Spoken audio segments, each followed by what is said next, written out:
nabi. Kita enggak, kita menyembah Allah. Di luar sana miliaran orang menyembah sapi, Bu. Sapi disembah. Nah, sapi nek dijadi soto enak, tapi ini disembah, Masya Allah. Disembah sama mereka, gitu. Bapak Ibu mau Allahnya ditukar sapi? Urun 1 miliar, 2 miliar, sampai nanti meninggal nyembah sapi, mau? Tidak ada yang mau. Berapa miliar itu harganya? Nggak tahu. Kita pasti akan menjaga biar kita mati dalam keadaan muslim. Insya Allah kita mudah-mudahan diberikan sama Allah mati keadaan muslim, ya Bapak Ibu ya. Menemui Allah dalam husnul khotimah ya. Itulah nikmat yang batin. Itu mahal sekali nggak terhingga harganya, nggak ada ditukar.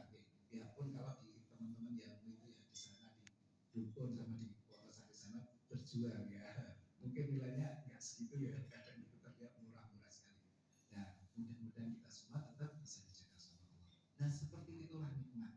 Wa in ta'udu nikmat Allah la tuhsuha. Nah, terus pripun Pak? Kalau nggak bisa bersyukur gimana terus gimana? Kalau syukurnya kurang, tenang saja. Itu tadi ayat yang saya baca, wa in ta'udu nikmat Allah la tuhsuha. Jika kalian menghitung nikmat Allah maka tidak akan mampu. Ada di 2 tempat ya. Yang satu di surat Ibrahim tadi 34, yang satu lagi di Al-Nahl di ayat 18. Wa in ta'udu nikmat Allah la tuhsuha. Inna rabbi la ghafurur rahim. Nah, sesungguhnya Allah Maha Pengampun dan Maha Penyayang. Nah, itu ayatnya terakhirnya begitu Bapak Ibu. Jadi mudah-mudahan kita diampuni ya. Kurang syukurnya tapi mudah-mudahan diampuni sama Allah. Nah, pokoknya kita berharap terus. Nah, itu mukadimah ya Bapak Ibu yang pertama dari 3 bagian bersyukur ya. Yang kedua kita akan belajar bersyukur yang benar menurut ulama ya. Bersyukur yang benar. Sebetulnya apa toh syukur itu artinya apa? Syukur itu artinya berterima kasih ya. Kalau kita bersyukur kepada Allah berarti artinya menurut ulama itu menggunakan semua nikmat Allah sesuai perintah Allah. Oke.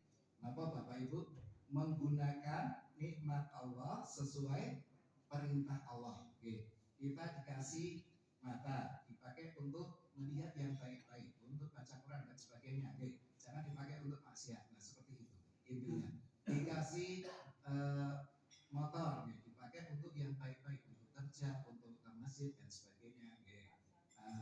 Terus dikasih mobil juga seperti itu ya, dipakai untuk semuanya ya, hal-hal yang sesuai perintahnya Allah.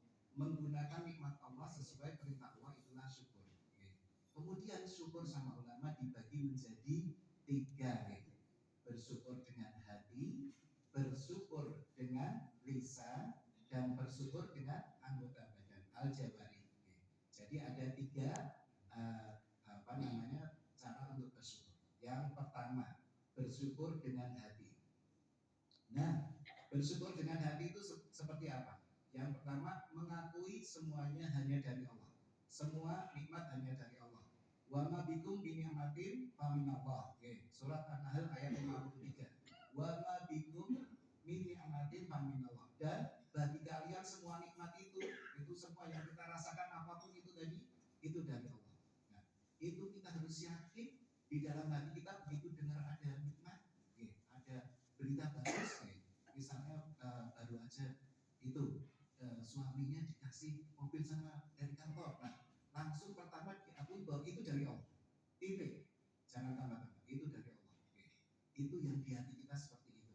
Jangan sampai ambil peranan. Jangan sampai kita berpikir bahwa itu karena yang lain, tidak. Itu karena Allah. Itu yang pertama. Nah, jangan kayak Korun. Korun itu di surat Qasas ayat 78. Dia dikasih nikmat banyak sama Allah. Udah hartanya banyak banget. Kuncinya itu, kunci gudangnya Korun itu dibawa sampai sama orang itu pakai kayu yang panjang gitu ya, depan belakang, terus digantung-gantung kuncinya. Tapi Korun bilangnya gimana? Bilangnya gini.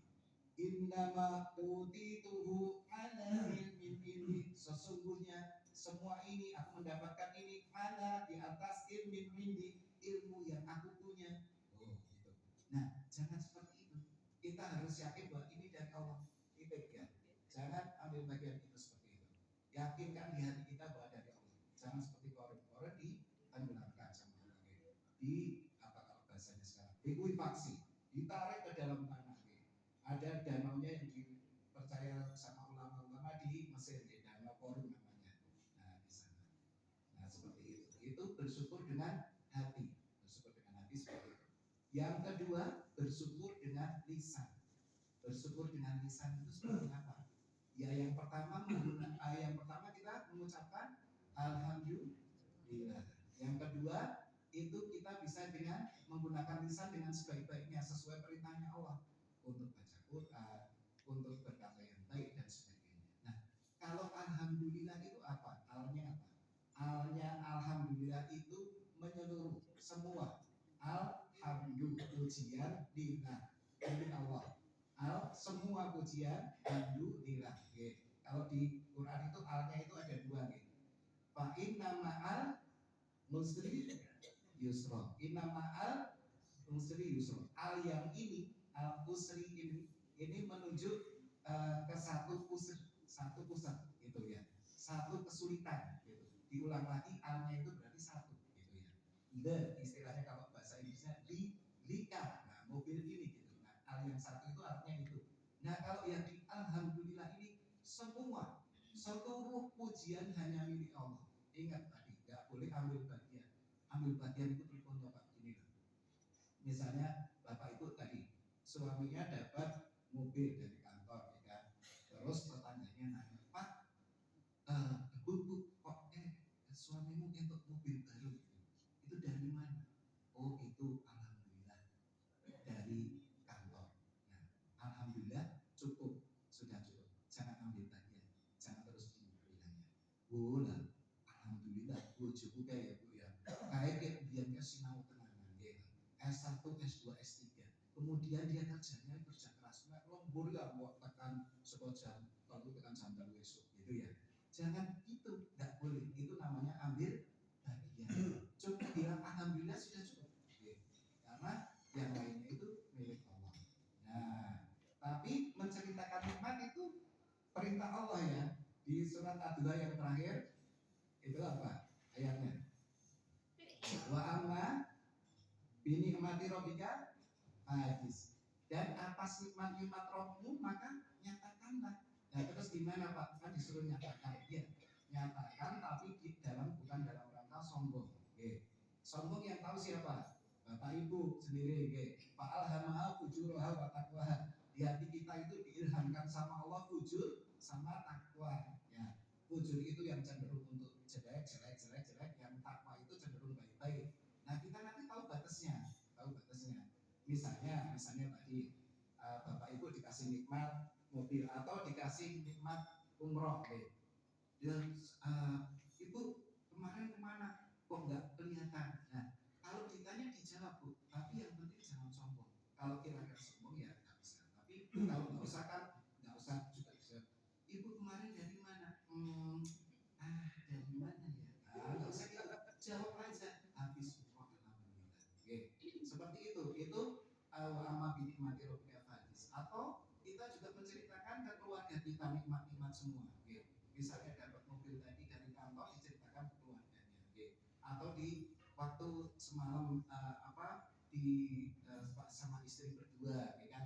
Itu menceritakan nikmat boleh, mengingat-ingat nikmat boleh. Itu malah jadi pahala, karena kita diminta sama Allah. Misalnya mau tidur, laptop ya, lagi ngobrol-ngobrol sama istri, terus langsung bilang, alhamdulillah ya Bu. Dulu kita mobil masih cuma motornya kecil, Honda bebek pitung, sekarang sudah punya NMAX yang besar, motor besar. Dulu mobilnya kecil, sekarang sudah besar. Dulu rumah kita kecil, sekarang besar. Dulu waktu nikah kamu kecil, sekarang besar. Sing sabar gitu, gitu ya Bapak Ibu. Jadi nikmat itu boleh diceritakan, boleh dinikmati, boleh. Yang penting seperti itu.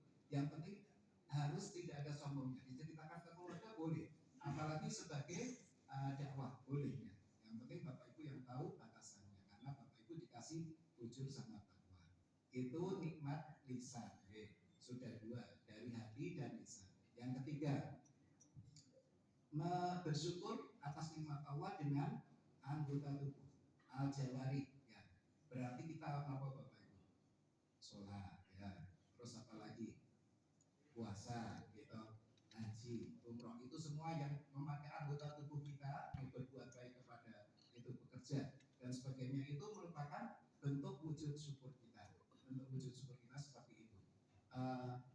Boleh juga dengan sujud syukur. Sujud syukur itu diperintahkan juga.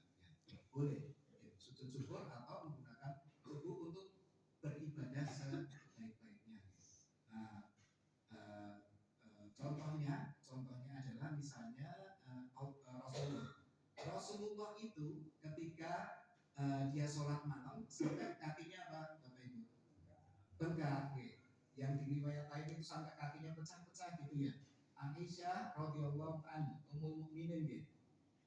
Itu dia bercerita di hadis riwayat Muslim itu bercerita seperti itu. Rasulullah itu sampai kakinya bengkak-bengkak. Terus dia bertanya, ya Rasulullah, itu jenengan sholat malam itu sampai kakinya bengkak, pada Anda itu sudah diampuni dosanya yang sebelum sampai sesudahnya. Rasulullah kan diampuni semua dosanya nih Bapak Ibu, tapi masih sholat sampai begitu. Maka Rasulullah menjawabnya bagaimana? Afala akunu abdan syakuro. Tidak bolehkah aku menjadi hamba yang bersyukur? Nah, bersyukur itu ternyata seperti itu salah satunya nih Bapak Ibu ya. Bersyukur itu seperti itu.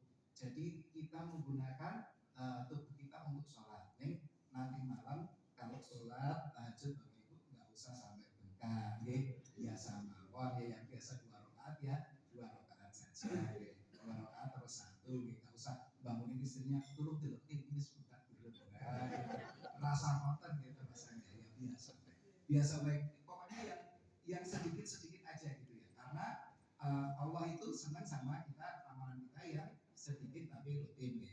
Inna Allah, hadis Rasulullah itu inna Allah yuhibbu al-amalu sholihah adwamu wa inqala. Sungguh Allah sangat mencintai orang yang beramal soleh itu adwam yang rutin wa inqala biarpun sedikit ya.